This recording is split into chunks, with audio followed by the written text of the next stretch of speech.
1절로 5절입니다. 신약 266면이고요. 고린도전서 4장 1절로 5절까지의 말씀 교독합니다. 1절 제가 먼저 하겠습니다.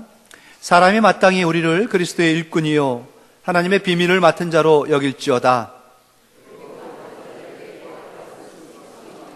너희에게나 다른 사람에게나 판단받는 것이 내게는 매우 작은 일이라 나도 나를 판단하지 아니하노니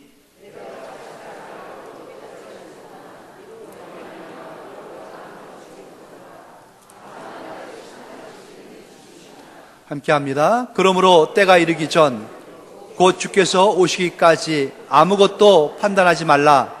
그가 어둠에 감추인 것들을 드러내고 마음의 뜻을 나타내시리니 그때에 각 사람에게 하나님으로부터 칭찬이 있으리라. 아멘. 예, 사랑하는 성도 여러분, 환절기인데 한 주간도 주 안에서 평안하셨습니까? 예, 오늘은 본문을 중심으로 고린도 교회에 전하는 말씀, 우리 영암교회에 주시는 말씀으로 봤고요. 맡은 자 주님 앞에 드릴 것은 충성뿐입니다 라는 각오로, 결단으로 하나님의 은혜가 여러분에게 임하는 시간 되기를 소망해 봅니다. 지난주에 뉴스 가운데 로마 교황청에서 로마에 있는 세계적인 명소가 됐죠. 성당인 시스티나 성당 출입을 제한한다라는 소식을 들었습니다. 완전히 출입 못하게 하는 건 아니고요. 하루에 방문객의 숫자를 제한을 두겠다는 겁니다. 왜 그런가 했더니 그 성당 안에 있는 아주 귀하고 아름다운 그 사람이 만든 최고의 걸작이라 할 수 있죠. 미켈란젤로가 그려놓은 그 천장 벽화 때문에 그렇습니다. 사람들이 많이 출입하다 보니까 진동에 의해 가지고 그 작품이 훼손될 가능성이 있다는 것이에요. 보존기에서 그렇게 했답니다. 미켈란젤로 시대가 낳은 최고의 천재 화가죠. 그가 온 생을 다 불살라서 그 성전에 뿐만 아니라 많은 작품을 남겼는데, 특별히 그 성당 안에 천장과 그 벽화, 아주 지금도 우리에게는 영감을 주는 뛰어난 작품으로 많은 사람이 찾고 있습니다. 미켈란젤로가 그 천장화를 그리고 있을 때였습니다. 거의 다 완성을 했죠. 아니, 다 완성을 했을 때입니다. 그런데도 불구하고 천장에 작업대를 놓고 매달려가지고 계속 고개를 적기면서 천장에 여기저기를 살피며 덧칠을 하고 있을 때였죠. 그의 제자인 조수가 미켈란젤로한테 묻습니다. 선생님, 이제 다 완성된 것 아닙니까? 다 완성된 것으로 보이는데 이제 그만하시죠. 미켈란젤로가 대답했습니다. 자네 눈에는 끝난 것으로 보이는가? 아직 내 눈에는 끝나지 않았다네. 할 말이 있겠습니까? 몇 달을 계속 끝난 것 같은 작품에 매달리고 있습니다. 그래, 밑에 조수가 볼 때에는 아무것도 보이지 않는데 거기를 들여다보면서 이 스승은, 미켈란젤로는 계속 칠하고 있죠. 선생님 하고 또 묻습니다. 아무것도 보이지 않는데 뭘 그렇게 또 열심히 칠하고 있습니까? 자네 눈에는 안 보이는가? 예, 내 눈에는 다 보인다네. 그렇게 작품에 매달리면서 완성을 져놨죠. 결국은 작품이 완성됐습니다. 그런데도 불구하고 작업대로 치우지 않습니다. 계속 성당 밑에 이 성당 바닥을 서성거리면서 고개를 위로 적기면서 쳐다보고 또 쳐다보는 겁니다. 선생님, 이제는 진짜로 완성된 거 아닙니까? 그래, 내 눈에도 다 끝난 것으로 보이네 하면서 남겼던 말이 굉장히 유명한 말로 우리에게 남겨진 말이 되었죠. 그때 미켈란젤로가 한 말이 그겁니다. 내 눈에도 다 끝나 보이네만, 그런데 주님이 보실 때에는 어떠할런지. 일의 과정도 그렇고요. 일의 결과를 논할 때에도 누구 눈에 옳게 보이는가, 그것이 중요한 것입니다. 누구의 관점에서 내 인생을, 누구의 관점에서 내 일의 결과를 평가받을 것인가, 많은 사람들이 사람에게 인정받고 사람에게 칭찬받기 위해서 일을 합니다. 아니면 스스로 만족한다든지 나만 오르면 된다는 생각에 그 소신을 가지고 일을 하기도 하지요. 그렇지만 둘 다 기준이 그 불완전한 인간의 사람에 의한 판단밖에 안 되지 않습니까? 상대적인 가치관에 사로잡혀 있는 인간들, 나나 너나 누군가를 의식해서 한다면요, 틀림없이 형식적으로 또는 위선적으로 아니면은 자책감의 자학으로 혹은 자만심으로 그렇게 결론 짓고 말 것입니다. 오늘 사도가 우리에게 준 이 본문은 아주 귀합니다. 어떻게 누군가의 판단을 받고 평가를 받고 살 것인가? 본문 안에 3절 말씀을 한번 보시겠습니까? 이렇게 주의를 주죠. 너희에게나 다른 사람에게나 판단받는 것이 내게는 매우 작은 일이라. 나도 나를 판단하지 아니하노라. 누군가에게 판단받는 거 중요하지 않다라는 것이죠. 그렇게 남의 눈 의식하면서 살지 말라는 겁니다. 심지어는 나도 나 자신을 판단하지 않겠다. 누구 눈에 보여 살 것인가? 남의 눈이냐 아니면 내 눈이냐? 누군가를 의식하면서 다른 사람을 염두에 두고 일을 한다면요, 그 사람에 맞춰 살아야 됩니다. 그 사람 눈에 띄게끔 행동해야 되는 것 아니겠습니까? 그 사람이 보면은 열심히 합니다. 안 보면 안 하지요. 그 사람의 눈에 띄게끔 합니다. 그러니 형식적으로 치우칠 때가 얼마나 많습니까? 진심이 담기지 않습니다. 얼마나 위선적으로 행할 때가 많습니까? 누군가의 눈에 띄기 위해서 칭찬을 받기 위해서 한다면 말이죠, 그렇게 형식적으로 위선적으로 치우칠 때가 많다는 것입니다. 나 자신이 만족하고 나에게 옳게 보이면 된다 해가지고 소신을 가지고 자기의 만족을 위해서 일을 한다면 말입니다, 대체로 일을 잘하는 사람 같지만은 굉장히 완벽을 추구합니다. 그런 사람들의 결론을 보면은 자학에 빠질 때가 많습니다. 요것밖에 못했구나.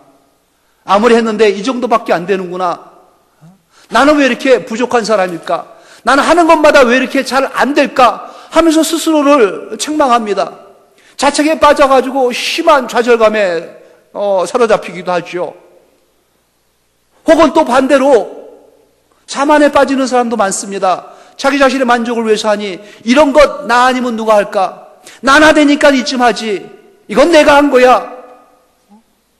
교만한 거지요. 자만에 사로잡힙니다. 우쭐거리면서 자기를 과대포장하고 살아갑니다.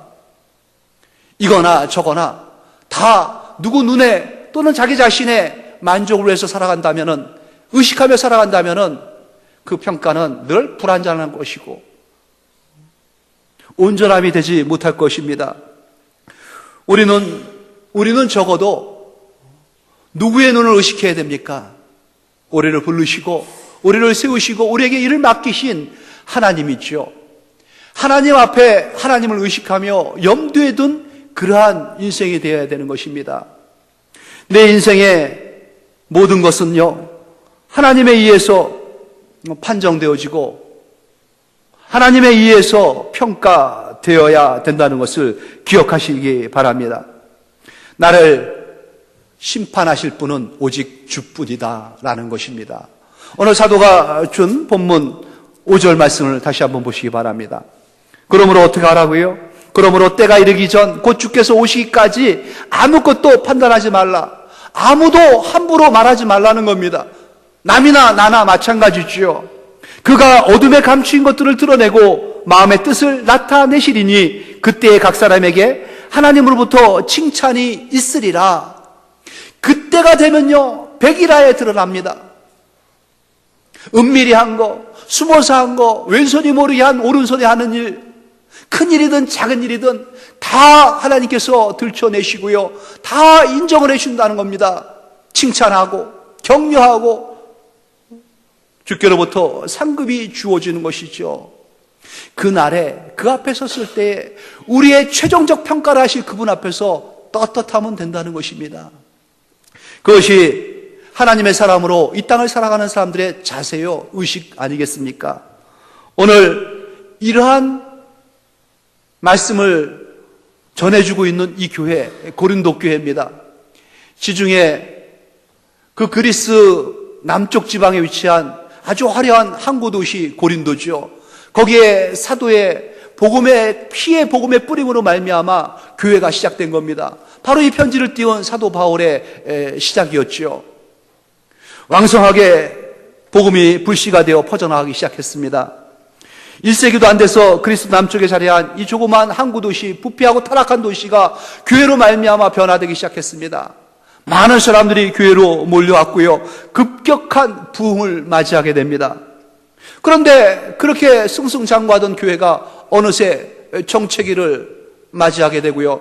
점점 정점을 찍더니 쇠락하기 시작하는 것이 보여지기 시작합니다. 그렇지만 여전히 그 교회는요, 하나님의 은혜를 체험한 성도들로 가득 찼고 분주했습니다. 그들은 성령을 체험했고요, 또 성령의 풍성한 은사를 가지고 있었습니다. 그런 사람들로 가득 찼죠. 그런데 그럼에도 불구하고 성장이 멈춘 겁니다. 그 시대와 그 사회에 지역에 아무런 아름다운 영향력, 선의 영향력도 끼치지 못하고 자기들 속에서, 그들 속에서 끊임없는 삐걱거림으로 분쟁과 불화가 일어나는 것이죠. 그 불협화음의 소리가 얼마나 큰지 지중해 넘어 아시아의 이 에베소에 앉아있는 사도의 교회까지 전해지게 된 겁니다. 그래서 사도는 결단했죠. 뭔가 잘못되는 것 같구나 하면서 그들을 향하여 쓴 편지가 바로 이 고린도 전서 후서가 되는 것입니다. 그들 속에 분열과 불화가 계속 일어나고 있습니다. 서로를 향할 때는 사랑과 격려가 아니라 끝없는 긴장감 가운데에 서로를 경계하면서 미움만 번뜩이고 있었던 것이죠. 아주 작고 사소한 아무것도 아닌 것 같은 그 문제가 그들에게는 문제가 돼가지고 부딪히기 시작합니다. 뭐 그런 것까지도 일이 될까 싶었는데 먹는 것 가지고, 입는 것 가지고, 걸치는 것 가지고 건건사사마다 그들은 시비하며 서로 원망과 다툼으로 일처리를 하고 있었던 것입니다. 서로를 헐뜯고요, 보이지 않는 그 싸움이 벌어지고 있었습니다. 그들은 서로 분열되어 있었던 것입니다. 그러한 그들에게 결과적으로 하나님의 역사가, 하나님의 은혜가 어떻게 진전돼 나갈 수 있었겠습니까? 하나님의 역사는 멈췄습니다. 하나님의 은혜는 점점 사라지기 시작합니다. 그러기에 지역에 영향력을 주는 교회, 구원의 방주가 아니라 점점 지역에 걱정거리를 끼치는 교회, 사람들이 와서 실망하고 돌아가는 그러한 교회, 배나 더 지옥 자식이 되고 마는 그러한 교회가 되고 만 것입니다. 이때 사도의 안타까움이 이들을 향하여 외침같이 들려지기 시작합니다. 너희들이 누군지 아냐는 것이죠. 교회 안에, 세상 안에 이 교회의 정체가 무엇인지, 교회 안에 있는 성도들의 그 정체가 무엇인지, 그 정체성을 분명히 갖기를 원하면서 오늘 본문 말씀을 준 것입니다.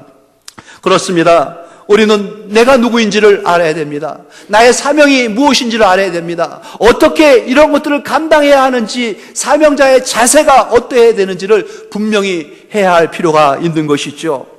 오늘 사도의 말씀을 한마디로 요약하고 한 문장으로 정리한다면 우리들은 하나님의 비밀을 맡은 예수 그리스도의 충성된 일꾼이어야 된다는 것입니다. 어떤 사람의 소속이 아닙니다. 자기 주의 주장을 자기가 욕심내어 하는 것을 관철시키는 사람이 아닙니다. 우리들은 다 하나님의 비밀을 맡은 예수 그리스도의 충성된 일꾼, 그것이라는 것이죠.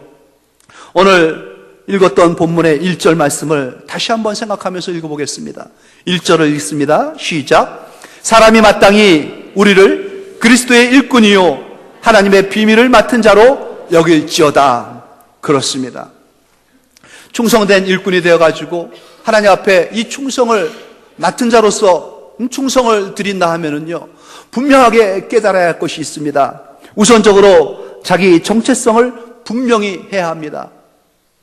주님이 주신 그 사명, 신분, 이것을 감당하기 위해서 먼저 우리가 이러한 신분의 사람이구나라는 그 정체성을 강하게 인식해야 한다는 것이죠. 1절 말씀에 주님이 우리에게 주신 말씀은 마땅히 여길지어다라는 것입니다. 마땅히 그렇게 간주하라는 겁니다. 원어로 해석해가지고 풀이하면은 더 쉽게 우리에게 와닿습니다. 이 뜻은요, 계산을 그렇게 하라는 겁니다. 셈을 그렇게 결론 지으라는 것이에요.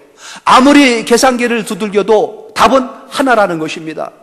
주판안을 아무리 튕겨도 결과는 그 한 값만 나오면 된다는 겁니다. 마땅히 그렇게 여길지어다 라는 것이 그렇습니다. 마땅히 어떻게 여기라고요? 너희들은 그리스도의 일꾼으로 여길지어다. 마땅히 하나님의 비밀을 맡은 자로 여길지어다, 이겁니다. 그리스도의 일꾼으로 우리는 하나님의 비밀을 맡은 자, 그리스도의 일꾼이고요, 하나님의 비밀을 맡은 자, 어떻게 감당해야 되는지 2절에 또 말씀을 주십니다. 자세가 어떻게 해야 된다고요? 그리고 맡은 자에게 구할 것은 충성이니라. 이것을 견지하면 되는 겁니다. 분명히 아시기 바랍니다. 사랑하는 성도 여러분, 우리의 신분, 우리의 정체성입니다.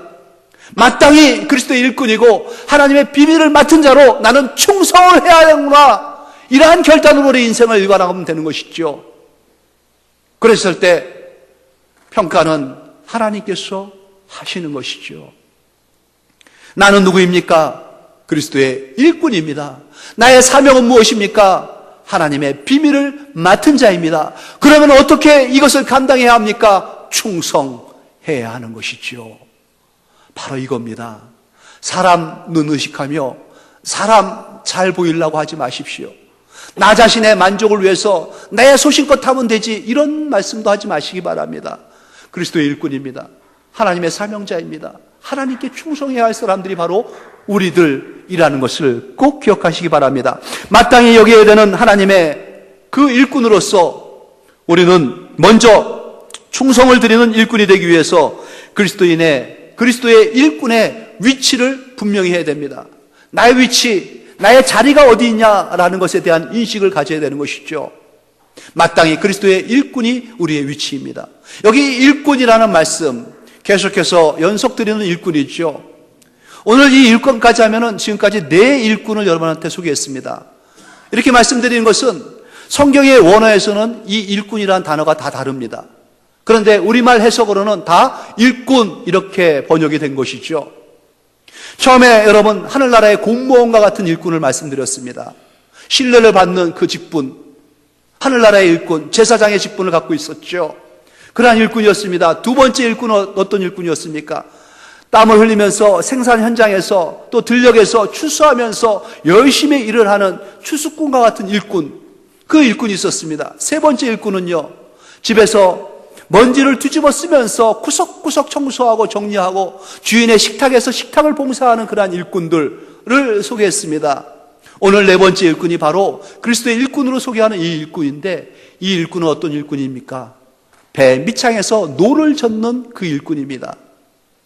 배 밑창에서 노를 젓는 자, 햇빛도 안 드는 그 그늘에서 아무것도 아니고 한 치 앞도 볼 수 없는 그곳에서 계속해서 노만 져야 되는 자, 누가 이 일을 합니까?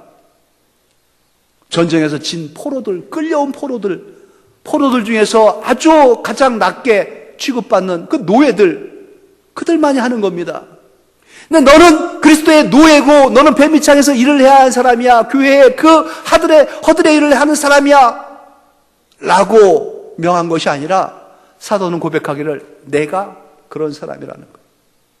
나는 그리스도의 일꾼이야. 그리스도의 사로잡힌 자로 포로가 되어서 그리스도의 가장 낮은 곳에 내려가가지고 밤낮 없이 손에 물집이 잡힐 정도로 노를 저어가는 그러한 사람이야.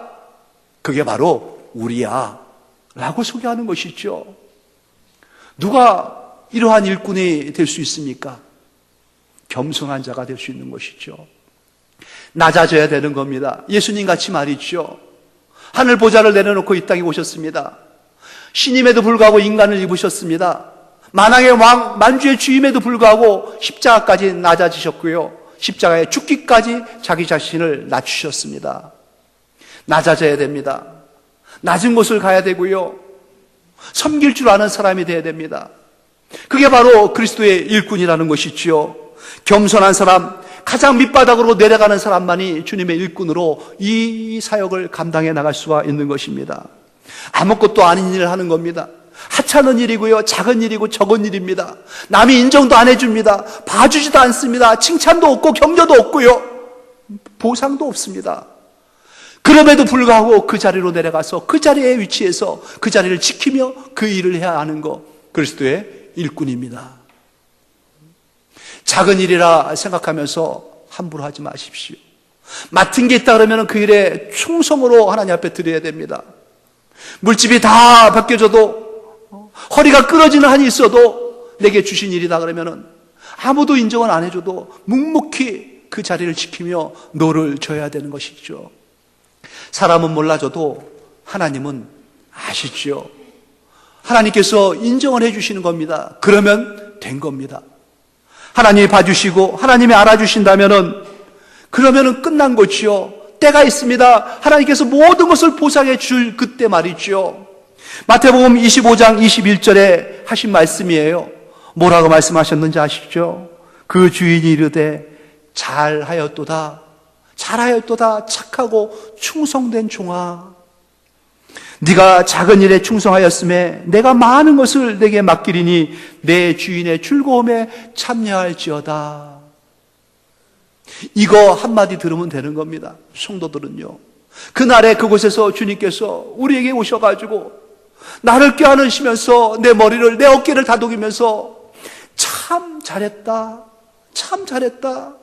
충성된 종아, 충성된 종이라고 말씀하셨는지 알아요? 그 자리를 지키면서 거기에서 최선을 다했더니 착한 종이랍니다. 그걸 하나님은 선으로 봐주시는 거예요. 착하고 충성된 종아. 보상이 뭡니까 여러분? 고맙게도 놀랍게도 하나님의 그 주인의 잔치에 참여하라는 겁니다. 나의 기쁨에, 나의 즐거움에, 나의 이 은혜의 잔치에 너도 들어와서 한 자리를 차지하라는 것이에요. 그 보상이 우리에게 있습니다. 왜 이 배 밑창에서 캄캄한 아무도 인정해 주지 않는 것에서 손에 물집이 잡힐 정도로 노를 져야 되는지 압니까? 이 배는 보통 배가 아닙니다. 구원선입니다.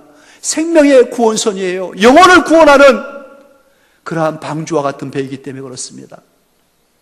선장의 지시를 따라서 힘있게 배 절 때, 노를 져갈 때에 한 영혼, 두 영혼, 구원받는 자들이 이 배 안에서 기쁨의 목적지를 향해서 나아갈 수가 있기 때문에 우리는 노를 쳐 나가야 되는 것입니다. 있어야 할 곳에 내가 있어야 된다 생각하십시오.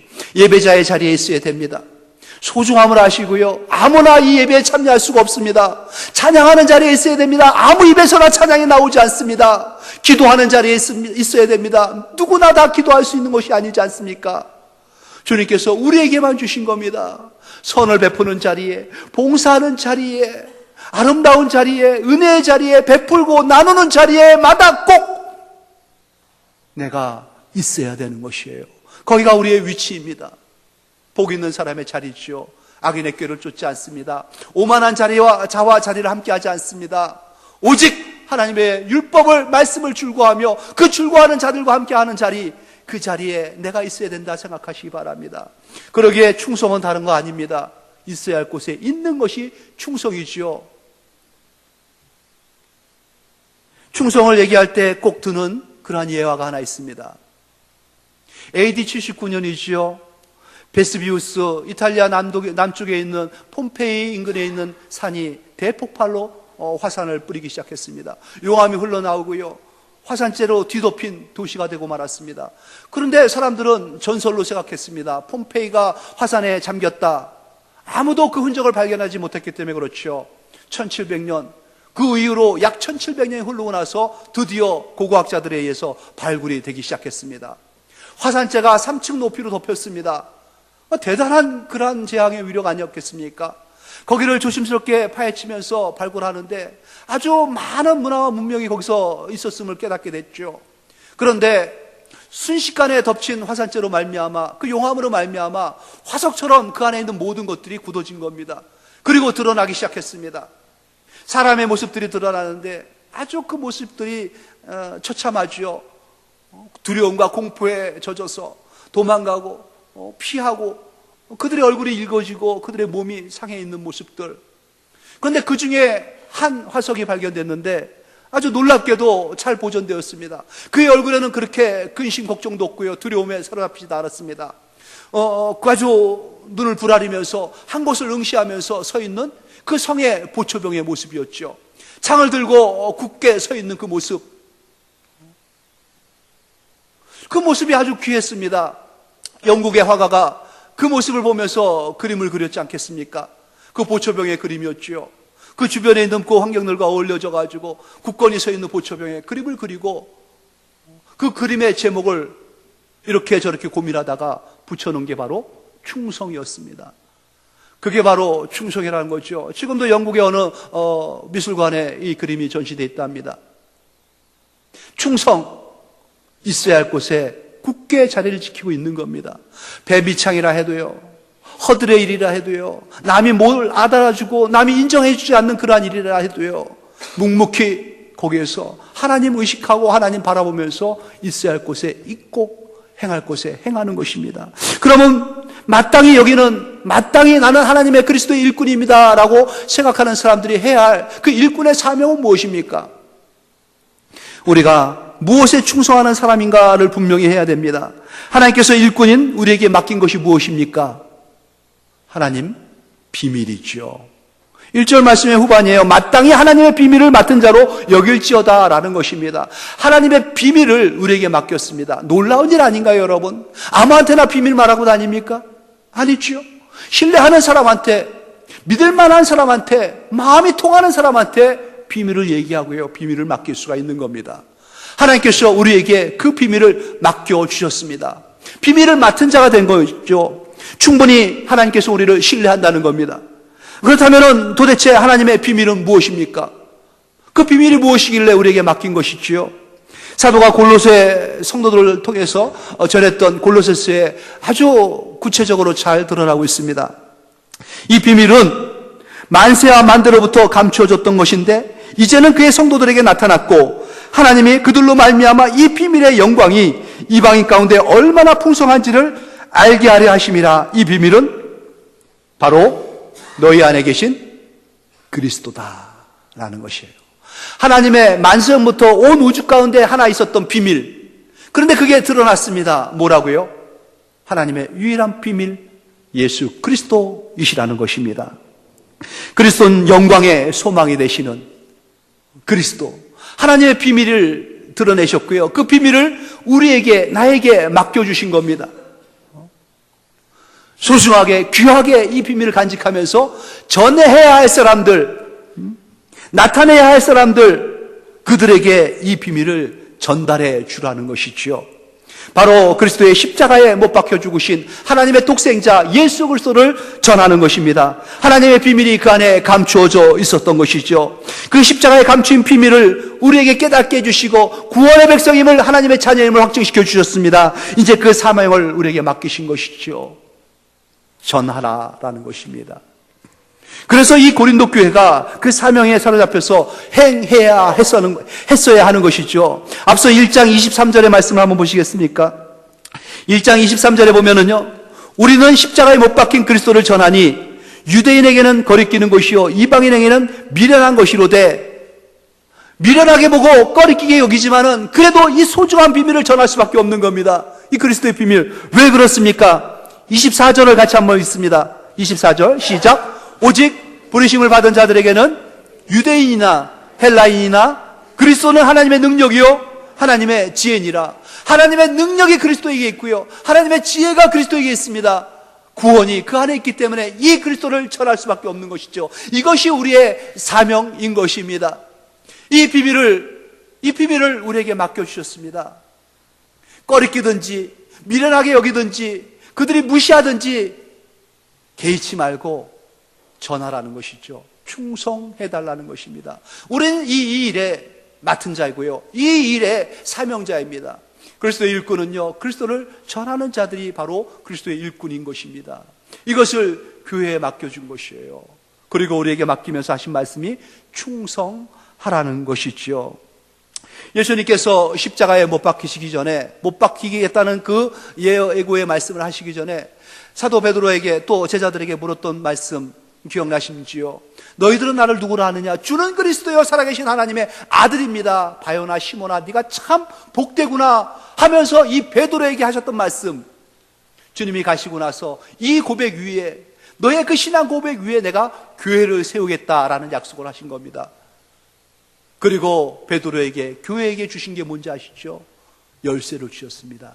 비밀의 키. 마태복음 16장 18절 19절의 말씀이에요. 또 내가 내게 이르노니 너는 베드로라. 내가 이 반석 위에 내 교회를 세우리니 음부의 권세가 이기지 못하리라. 내가 천국 열쇠를 내게 주리니 네가 땅에서 무엇이든지 매면 하늘에서도 매일 것이요 네가 땅에서 무엇이든지 풀면 하늘에서도 풀리게 하리라. 이 열쇠를, 이 키를, 이 비밀의 열쇠를 교회에 베드로에게 준 겁니다. 교회가 받은 거지요. 땅에서 묶으면 하늘에서도 묶입니다. 땅에서 풀면 하늘에서도 풀립니다. 교회에서 풀면은 하늘에서 풀리게 해주신다는 거예요. 교회가 묶어버리면 하나님이 묶어버리겠다는 겁니다. 이 열쇠가, 이 비밀의 열쇠가 우리에게 주어진 겁니다. 누구든지 예수의 이름으로 구할 때마다 하나님께서 하늘문을 여시고 응답하셔가지고 기도를 들어주시겠다는 거. 그러니 이 교회에 맡겨주신 이 천국의 열쇠는 뭡니까? 바로 예수 그리스도 당신이시죠. 이것을 우리가 받은 겁니다. 이 비밀의 열쇠를 말이죠. 혼자 간직하고 보관하고 있어야 할 것이 아닙니다. 주님이 우리에게 부탁하신 것은 충성해달라는 것입니다. 작은 일이든 큰 일이든 하찮은 것 같지만 또 아무도 인정해주지 않지만 너무나 소중하고 귀한 생명을 구원하는 이 하나님의 비밀을 너에게 줬으니 충성해달라는 것이죠. 끝까지 충성해달라는 겁니다. 사람 의식하지 말고 또 스스로 자부하지 말고 하나님 앞에서 이 일을 끝까지 감당해달라는 거. 충성된 사자는요, 그를 보내신 이에게 마치 추수하는 날에 얼음 냉수 같아서 능히 주인의 마음을 시원하게 하느니라. 잠언 25장 13절 말씀이죠. 충성된 종들 되시기 바랍니다. 우리를 보내신 하나님께 추수하는 날에 주인의 마음을 시원케 해드리는 얼음 냉수와 같이 하나님의 마음을 시원케 해드리는 끝까지 충성하는 하나님의 일꾼들, 하나님의 비밀을 맡은 자들로 하나님의 칭찬과 하나님의 보상을 받을 수 있는 그러한 자들로 꿋꿋이 한 걸음 한 걸음 믿음의 정진이 있는 멋진 성도들, 멋진 교회 여러분 모두가 되시기를 우리 주 예수님의 이름으로 축원합니다. 하나님 아버지 감사합니다. 충성되게 여기셔가지고 하나님의 이 비밀을 우리에게 맡겨주셨습니다. 그냥 간직하고 혼자만 알기에는 너무나 소중한 이 비밀, 이제 하나님 묵묵히 노를 저어 나가듯이 작은 일이지만 꺼리끼는 일이고 미련하게 여기는 것이고 사람들이 불편하게 생각하지만 이 비밀을 하나님 맡은 자로 충성하며 전하는 우리가 되게 주시옵소서. 불협화음을 일으키지 아니하고 하나님 앞에 칭찬받을 것을 생각하면서 하나님 앞에 온전한 자들로 그렇게 협력하여 주의 뜻을 이루어갈 수 있는 우리 이 아름다운 공동체 영암교회가 되도록 허락하여 주시옵소서. 감사하신 우리 주 예수님 이름으로 기도합니다. 아멘.